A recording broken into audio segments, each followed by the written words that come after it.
Parker has just touched down in New Zealand after the High Court dismissed a last-ditch attempt to stop the anti-transgender activist from coming here.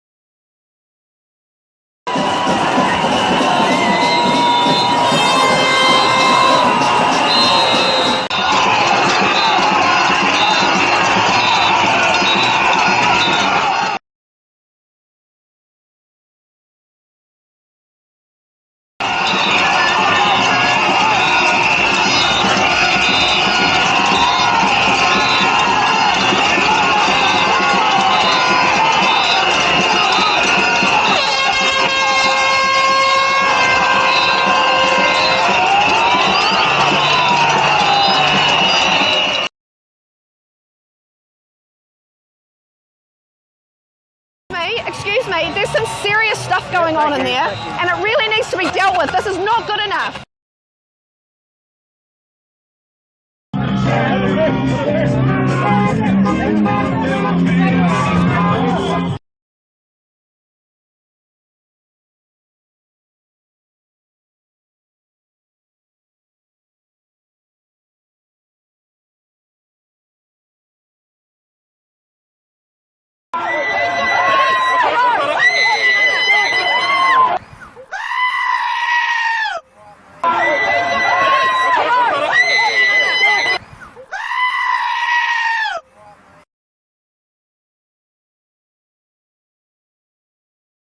What did you guys think of Posey Parker being violently assaulted and having what looked like tomato sauce tipped all over her? We are here to reject the violence and hate of transphobia. We are here to raise love for our trans people and community above hate, and I'm so proud of the mobilising of people from across so many communities to stand in strong solidarity, because trans people are terrific. So you condone that violence? You condone that violence against her? Trans people are terrific. Trans people are true.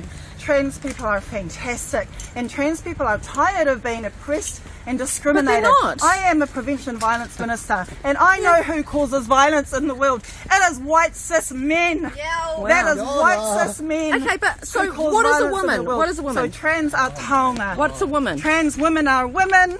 Te ao Māori was never so boring as binary. That's not the way the Māori did it. This is the way If all this woke ideology was back because in that your day, we'd be eating you guys. wrong.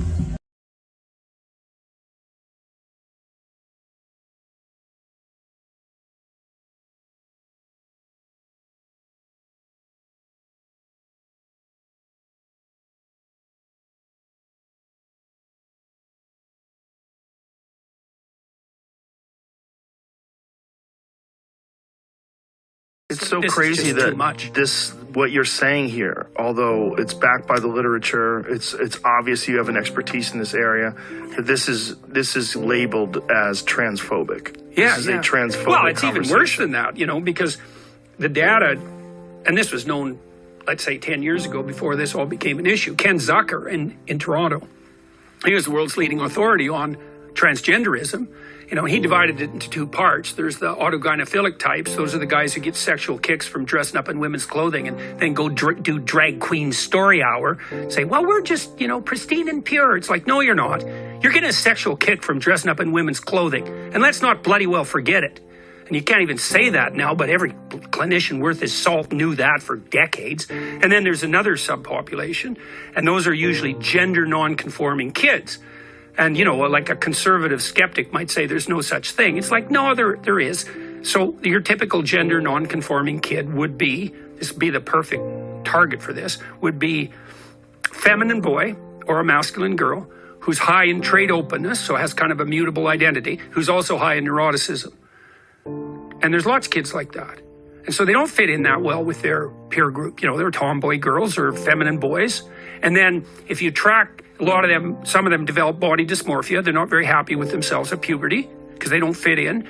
But Zucker showed very clearly, he ran the transgender treatment clinic at CAMH in Toronto for decades, and he was one of the world's leading authorities in terms of publication. I think he was the editor of the lead journal for years. They just took him out in Canada, fired him and disgraced him, and he battled on the lawsuit front for like 10 years and was eventually vindicated, but he didn't have a political bone in his body. He was a clinician through and through, you know. He wasn't playing political games, documenting autogynephilia. That was just clinical reality. Now, then you have the kids who don't fit in on the gender front. That's a different pathway. But with them, if you leave them alone, so do no harm, leave them alone, 90% of them accept their body, their sex, by age 18 or 19.